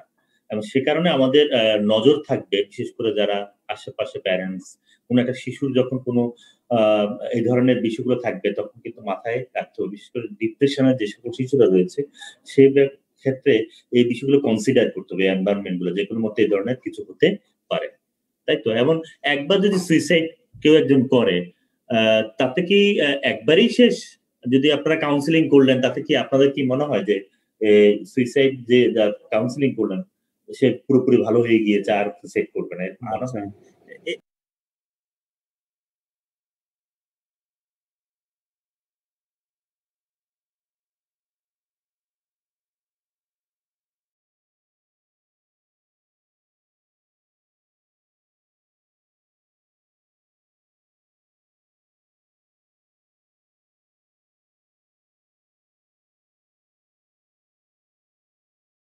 সে পুরোপুরি ভালো হয়ে গিয়েছে আর সুইসাইড করবে না? এক্ষেত্রে একটা বিষয় স্যার আমরা যেটা মাথায় রাখি সেটা হলো, ভূমিকম্পে কিন্তু এখন হলো, আজকে হলো, তার মানে কিন্তু আজকে শেষ না, এটার কিন্তু আফটার শক থাকে বা আফটার ইফেক্ট থাকে। 1 ঘন্টা পরে হতে পারে, অথবা 2 দিন পরে হতে পারে, 15 দিন পরে হতে পারে। তো সুইসাইডের ক্ষেত্রেও কিন্তু একটা আফটার শক বা আফটার ইফেক্ট কিন্তু থাকে। সেজন্য তাকে দেখা যাচ্ছে আজকে সে দেখা যাচ্ছে ভালো, বা তার ভেতর টেন্ডেন্সি দেখা যাচ্ছে না, এর মানেই সে একেবারে 100% সুস্থ হয়ে গেলে সেটা কিন্তু ধরে নেওয়া যাবে না। তাকে ফলো আপে রাখতে হবে। সেই ফলো আপটা হতে পারে দেখা যাচ্ছে হসপিটালাইজেশনের, যদি হসপিটালে থাকলে হসপিটালের মাধ্যমে, ফ্যামিলিতে থাকলে ফ্যামিলি বা ফ্রেন্ড সার্কেল, স্কুলে থাকলে শিক্ষক, বন্ধু, পাড়া প্রতিবেশী, মানে তাকে একটা ফলো আপের মধ্যে রাখার সর্বোচ্চ চেষ্টা করতে হবে। আর কিছু না হলে আমাদের দেশে আমরা যেমন চাইল্ড হেল্পলাইন কাজ করছি, আমরা যেমন আমাদের নম্বরটা আর কি বলে দিই যে আমাদেরকে যাতে এই শিশুর বিষয়ে কোনো কিছু, যে কোনো প্রবলেম হলে তাতে ফোন করে। তো এরকম আর কি ফলো আপে রাখার আমরা চেষ্টা করি। তো আমরা এতক্ষণ বারবারই একটা জিনিস বুঝতে চেষ্টা করছিলাম যে কি কি কারণে, কিভাবে শিশুরা সুইসাইড করতে পারে বা সুইসাইডের জন্য অ্যাটেম্প নেয়। সো যখন কোনো শিশু সুইসাইডের অ্যাটেম্প নেবে, সেক্ষেত্রে একটা শব্দ আছে, আসার পর যখন একটা ম্যানেজমেন্ট একটা ইস্যু থাকে, তাকে কিভাবে ম্যানেজ করা যায়, তাকে কিভাবে আমরা সেভ করতে পারি। আমার মনে হয় আমরা এখন ম্যানেজিং বিষয়টা নিয়ে আমরা একটু কথা বলতে চাই, যে যারা বিশেষ করে শিশু নিয়ে কাজ করবেন, শিশু নিয়ে কাজ করেন, তাদের বিশেষ করে কাউন্সিলররা এই বিষয়টির তার ম্যানেজমেন্টটা নিয়ে আমরা কথা বলবো। কিন্তু ম্যানেজমেন্টের আগে কিন্তু আরো একটা বিষয় নিয়ে আমরা কথা বলবো, যেটা নিয়ে খুব ইনডেপথ কথা বলতে চাই, তার লেভেলকে নিয়ে, রিস্কের লেভেল নিয়ে। তাহলে কি আমরা কি আগে রিস্ক লেভেলটা নিয়ে কথা বলি? কি বলেন? রিস্কটা নিয়ে বললে সুবিধা। রিস্কটা নিয়ে আমরা, অডিয়েন্স যদি রিস্কটা নিয়ে আমরা একবারে দেখি যে প্রত্যেকটা বিষয়ে আমরা এখানে একটা ম্যাট্রিক্স, এটা আসলে অনেকটা একবারে দেখি যে প্রত্যেকটা বিষয়ে আমরা এখানে একটা ম্যাট্রিক্স, এটা আসলে অনেকটা বলা চলে যে মানে এমন না যে ম্যাথমেটিক্স অঙ্ক না, কিন্তু এই একটা ম্যাট্রিক্স দিয়ে আমরা মোটামুটি একটা মেজার করতে পারি যে শিশুটি কতটা ঝুঁকিতে আছে, আর শিশুর ঝুঁকির উপরে বেস করে তার ইন্টারভেনশন গুলো হবে। যেমন যদি আমরা দেখি আত্মহত্যার পরিকল্পনা, তো সেখানে কতটা সেই বিষয়টি কতটা মানে বিস্তারিত, হ্যাঁ সেটা কি অস্পষ্ট, ক্লিয়ার বোঝা যাচ্ছে নাকি অস্পষ্ট, না সে আত্মহত্যা করবে কি করবে না? যদি এটা স্পষ্ট নয়, অস্পষ্ট থাকে, এটাকে কিছুটা ঝুঁকি কম বলে মনে হচ্ছে। তার সময়, এটা নির্দিষ্ট কোনো সময় আছে কিনা, মানে সে প্ল্যান করছে, মানে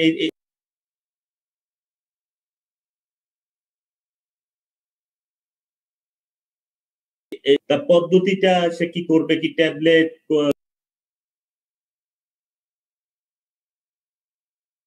মানে বিভিন্ন রকম আছে না, যে হাত পা কাটবে, হাত পা কাটতেছে,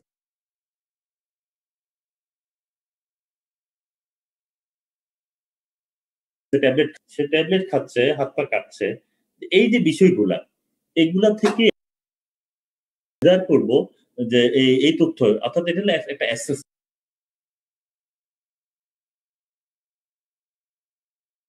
মাধ্যমে একজন সমাজ কাউন্সিলর যখন তার ক্লায়েন্টকে সেবা দিবেন, তখন তিনি বুঝতে পারবেন যে কতটা ঝুঁকিতে আছে।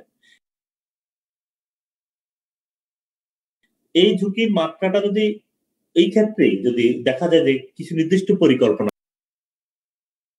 আছে, আমরা কোনো একটা শিশুর ক্ষেত্রে দেখলাম যে তাকে জিজ্ঞাসা করে জানা গেল তার কিছু নির্দিষ্ট পরিকল্পনা আছে, কিভাবে, কখন, কোন পদ্ধতি, কিভাবে সে আত্মহত্যা করবে, সে একটা মোটামুটি কিছু বেশ কিছু তার প্ল্যান আছে, যে করতে পারি কয়েক ঘন্টার মধ্যে আমি আত্মহত্যা করব, এরকম যদি হয় তাহলে সেটা মাঝারি ঝুঁকি হিসেবে দেখা হয়।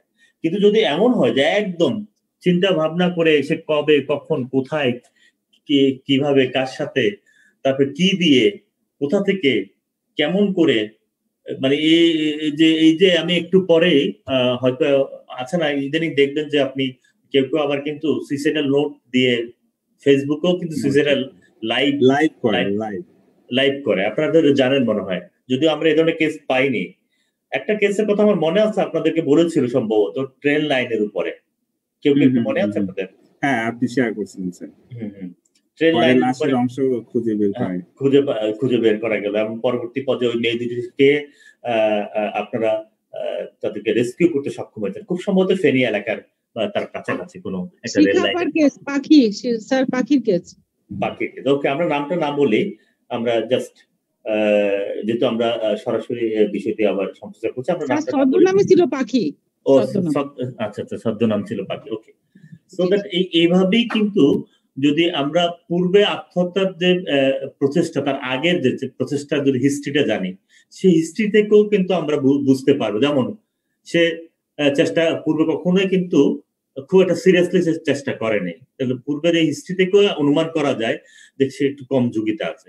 কিন্তু আগের হিস্ট্রিটা যদি এমন মনে হয় যে সে খুব মানে মারাত্মক চেষ্টা করেছিল, বারবার মরে যাওয়ার জন্য সে ভয়ও দেখাইছিল, করেনি আগের হিস্ট্রিতে, তখন একটু কিছুটা হলো আপনার মধ্যে একটা শঙ্কা থাকবে যে না, তার মধ্যে একটা মাঝারি ধরনের ঝুঁকি আছে, অর্থাৎ তখন আপনি তার জন্য সে ধরনের ইন্টারভেনশনের কথা ভাবতে পারেন বা ভাববেন।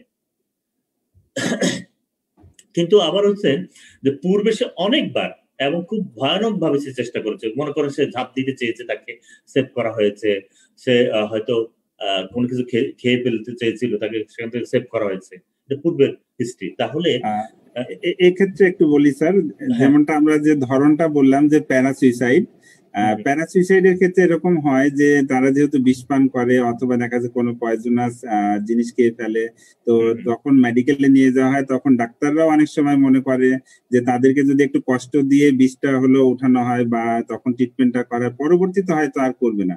কিন্তু দেখা যাচ্ছে একই পার্সন এরকম আছে, আমরাই দেখি আশেপাশে যে 2 বার বা 3 বারও সে বিষ পান করেছে, কিন্তু তার আত্মহত্যার টেন্ডেন্সিটা কিন্তু যাচ্ছে না।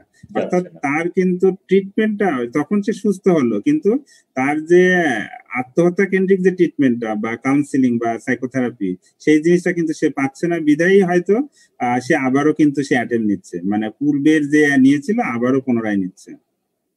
রাইট। তার মানে এই জায়গাটা খুব সতর্ক থাকতে হবে।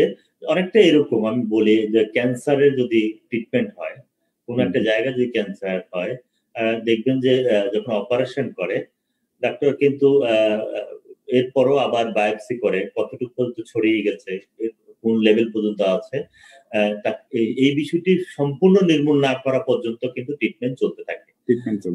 হ্যাঁ, ঠিক এই আত্মহত্যার যে বিষয়টি যেটা খুব ঝুঁকিতে থাকে, তার এটা কিন্তু আপাতত দৃষ্টিতে আপনি দেখবেন যে ঘরে আছে, ভালো আচরণ করছে, কিন্তু এটা সুপ্ত অবস্থায় থেকে যায়।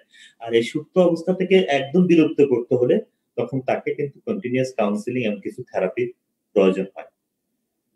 আমরা আজকে প্রায় 3টা আমরা পেরিয়ে গেলাম, আমরা খুব বেশি আলোচনা করবো না এই বিষয়গুলো নিয়ে, আমরা পরে আবার আলোচনা করবো। এরকম আসলে যে ঝুঁকির বিষয়গুলোর জন্য একটা ম্যাট্রিক্স রয়েছে যেখানে ঝুঁকি নিরূপণ করা যায়, যার মাধ্যমে আমরা বুঝতে পারবো তার জীবনযাত্রার মানটাকে আমরা মেজার করতে পারবো, যোগাযোগের বিষয়, সে কেমন যোগাযোগ করে, স্বাস্থ্যগত অবস্থা, তার বিষণ্ণতার লেভেলটা দেখো কিন্তু কতটা ঝুঁকিতে আছে, তার মানসিক চাপেরটাও কতটুকু আছে, এই বিষয়গুলো আমরা যদি এর মাত্রাটা যদি আমরা উদ্ভাবন করতে পারি, অ্যাসেস করতে পারি।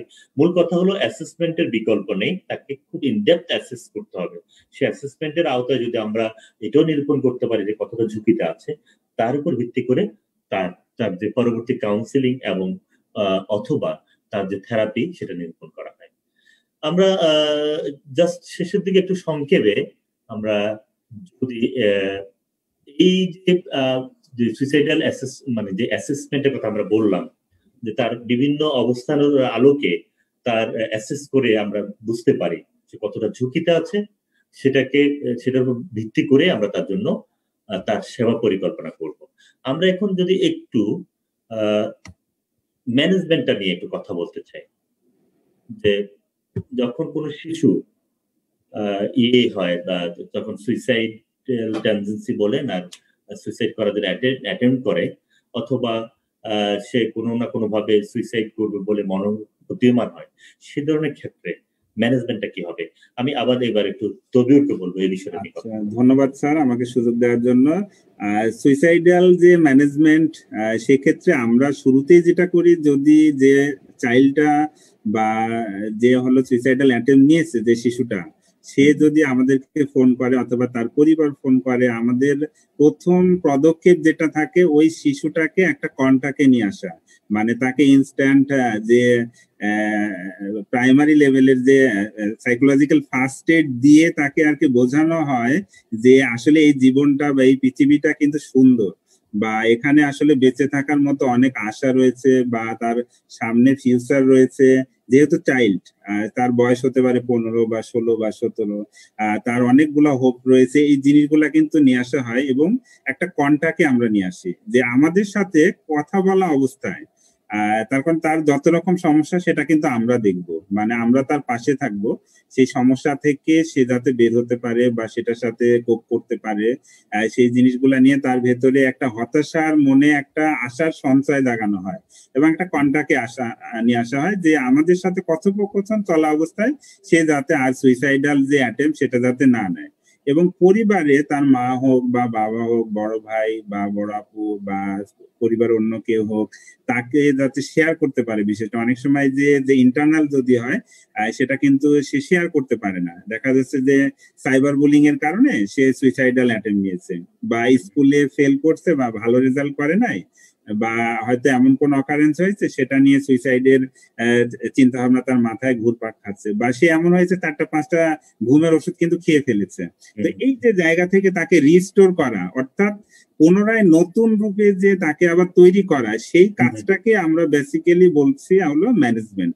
মানে ম্যানেজমেন্ট এমন ভাবে যাতে আগের যে তার লাইফ ছিল, স্বাভাবিক জীবন, সেই লাইফে যাতে সে চলে যেতে পারে, এবং তার নিজের যে ম্যানেজমেন্টটা, অর্থাৎ তার ভেতর আমরা যখন আশার সঞ্চয় জাগাচ্ছি বা তার হোপটা পুনরায় আবার জাগানো হচ্ছে, বেঁচে থাকার যে প্রেরণা, তখন কিন্তু সেই শিশুটা নিজেই কিন্তু আবার রান করতে শিখছে তার আগের মতো করে পূর্ণ গতিতে। হ্যাঁ, পাশাপাশি তো আমাদের সাইকোলজিক্যাল যে কৌশল বা তাকে দেখা সাইকো এডুকেশন দেওয়া বা তথ্য দেওয়া, বা দেখা যাচ্ছে যে ভবিষ্যৎ পরিকল্পনা তার কি সেটা জানা, হয়তো সে বললো ডাক্তার হওয়া, তো তখন দেখা যায় আমরা সেটাকে এমফাসাইজ দিলাম, যদি ডাক্তার হতে চায় তাহলে তাকে বেঁচে থাকতে হবে বা স্কুলে যেতে হবে। যে এই যে জায়গাগুলা, এগুলা নিয়ে আমরা আসলে এটাকে আমরা বলছি আসলে ম্যানেজমেন্ট। শিশুদের জন্য। রাইট, অ্যাকচুয়ালি এই ম্যানেজমেন্টটা শুধু আমি বলবো যে শিশুর পরিবারও এই ম্যানেজমেন্টের দরকার আছে। গার্ডিয়ান যদি খেয়াল করেন তার ওখানেও কিন্তু একটা ম্যানেজমেন্ট আছে, যেটা সাধারণত হেল্পলাইনতে যেটা করা হয় যখন এই ধরনের কেসের ক্ষেত্রে শিশু এবং শিশু পরিবারকেও কিন্তু কাউন্সিলিং করা হয়, অর্থাৎ ওই শিশুকে ডিল করার জন্য এবং ওই শিশুকে কিভাবে প্রপারলি ডিল করবে, অর্থাৎ আপনি যেটা বলেন যে ম্যানেজমেন্টটা, সেই ম্যানেজমেন্টের পরিকল্পনাটাও কিন্তু টেলিফোনিক কাউন্সিলিং এর মাধ্যমে হেল্পলাইন থেকে আমরা সহায়তা দিয়ে থাকি। এটা একটা মানে অবশ্যই তখন কিন্তু একটা পরিকল্পনার প্রয়োজন, গুড ম্যানেজমেন্টের প্রয়োজন। আমরা মাথায় রাখতে হবে যে আমরা সাধারণত কারো জ্বর হলে, অসুখ বিসুখ হলে সেটা চোখে দেখতে পারি, সেটার জন্য যেন মরিয়া হয়ে যায়। কিন্তু একজন শিশু যখন সুইসাইডের অ্যাটেম্প নেওয়ার পর যদি স্বাভাবিক হয়তো সেভ করে নেওয়া হয়, তাকে যদি সাময়িকভাবে তাকে আমরা যদি সেভও করি, পরিপূর্ণভাবে সে কিন্তু সুস্থ হয়ে উঠে নেই, সে সময় কিন্তু তার জন্য আসলে কিন্তু একটা দীর্ঘমেয়াদী ম্যানেজমেন্টের প্রয়োজন হয়ে থাকে। এবং এই ক্ষেত্রে আমাদের একজন পার্টিসিপেন্ট বলেছেন, রত্না সরকার, তিনি বলেছিলেন যে সকল শিশুরা বিভিন্ন প্রতিষ্ঠানে রয়েছে, বিশেষ করে কিশোর উন্নয়ন কেন্দ্রে রয়েছে যারা শিশু উন্নয়ন কেন্দ্রে, সেই শিশুদেরকে যখন পরিবারে ফিরে যায় সেক্ষেত্রে তাদের মধ্যে একটা ডিপ্রেশন দেখা যায়। আমরা জানি যে ডিপ্রেশন থেকে কিন্তু এক ধরনের সুইসাইডাল টেন্ডেন্সি ডেভেলপ করে। সো দ্যাট এই ধরনের শিশুদেরকেও ডিল করতে গেলে আমাদের কিন্তু প্রপার ম্যানেজমেন্ট একটা পরিকল্পনা প্রয়োজন রয়েছে। এবং খেয়াল রাখবেন যে আমরা আগে যে কথাগুলো বলেছিলাম যে তার অবজারভেশন এবং তার ওই বিষয়গুলো জানতে হবে এবং তার অ্যাসেসমেন্টটা যথাযথভাবে হওয়া অতীব জরুরি, যার মাধ্যমে আমরা বুঝতে পারবো সে কতটা রিস্কে রয়েছে। তো আপনাদের যদি এই পর্যায়ে কারো কোনো প্রশ্ন থাকে আপনারা প্রশ্ন করতে পারেন, যদি কারো কোনো প্রশ্ন থাকে। কারণ আজকের আমরা আলোচনাটা দীর্ঘ করবো না, কারণ আমাদের আরো অনেক আলোচনা রয়েছে, আমরা পরবর্তী পর্যায়ে আলোচনা করবো। এই ক্ষেত্রে কারো কোনো প্রশ্ন আছে কিনা, কোনো কিছু জানার আছে কিনা, যদি জানতে চান প্রশ্ন করতে পারেন, আমরা একটু ওপেন ডিসকাশনে দিতে চাই, প্লিজ। আপনারা হাত তুলেও ইয়ে করতে পারেন বা আনমিউট করে সরাসরি বলতে পারেন। মাঝখানে আমি যদি একটা মেসেজ দিয়ে দিতাম স্যার, যে কোন কোন ক্ষেত্রে দেখা যাচ্ছে ফোন করা যায়, মানে সুইসাইডাল কেউ যদি মানে বয়স্করাও যদি অ্যাটেম্প নেয়।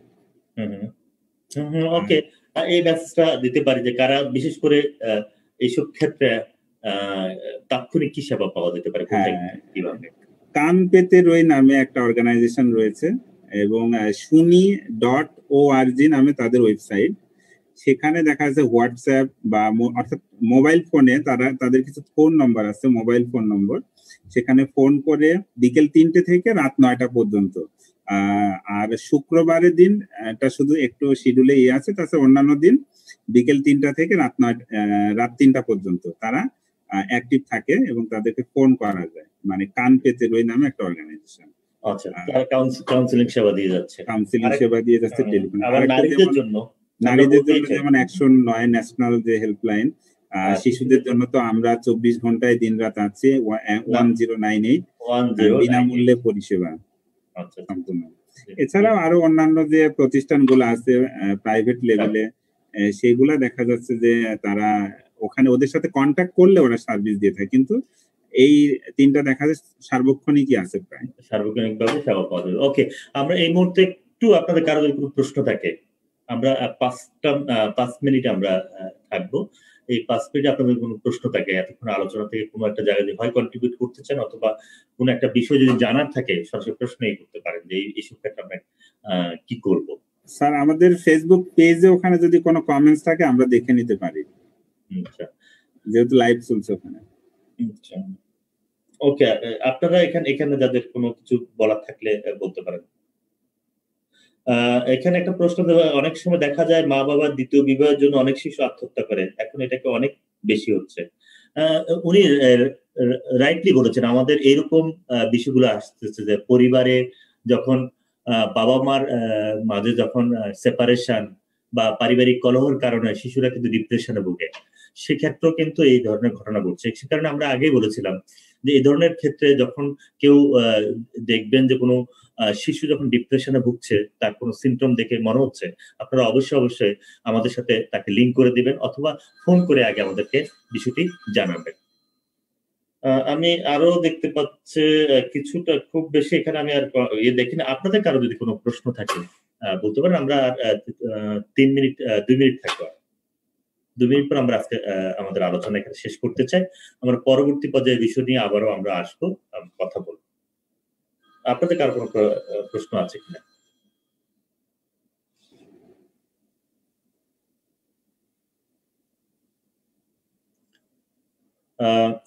তাহলে তবুও আমরা আজকে মনে হয় সেশনটা শেষ করতে পারি, কারণ পরবর্তীতে আমরা আবারও দেখা যাচ্ছে চাইল্ড হেল্পলাইন রিলেটেড এবং শিশু সংক্রান্ত ভিন্ন খুবই গুরুত্বপূর্ণ টপিক নিয়ে আমরা আবারও হাজির হবেন। আমরা খুব সহসায় আসবো পজিটিভ প্যারেন্টিং নিয়ে। ওখানে খুব বিস্তারিত আলোচনা হবে, খুব খোলামেলা আলোচনা হবে কিভাবে এই লকডাউন ইস্যুতে বাবা মারা তার শিশুকে সহায়তা করতে পারেন, বাবা মারা কিভাবে কোয়ালিটেটিভ টাইম এক্সপেন্ড করতে পারেন শিশুর সাথে। এই বিষয়ে আমরা খুব খোলামেলা কথা বলবো। আমরা এর আগে নোট দেব কবে আমরা এই বিষয়ে কথা বলছি, তখন আপনাদের কারো কোনো জানা থাকলে, প্রশ্ন থাকলে অবশ্যই প্রশ্ন করবেন। আমার মনে হয় সবাইকে আজকে মোটামুটি শুভ বিকেল জানিয়ে এবং ঈদ উত্তর আবারও ধন্যবাদ জানিয়ে, বিশেষ যারা যারা সম্পৃক্ত আছেন লাইনে জানিয়ে আজকে এখানে শেষ করতে চাই। আল্লাহ হাফেজ। অনেক ধন্যবাদ সবাইকে। আল্লাহ হাফেজ। ব্যস্ততার মাঝেও আমাদেরকে সময় দেওয়ার জন্য ধন্যবাদ সবাইকে। আসসালামু আলাইকুম, শুভ বিকেল। সবাইকে ধন্যবাদ। সবাইকে ধন্যবাদ।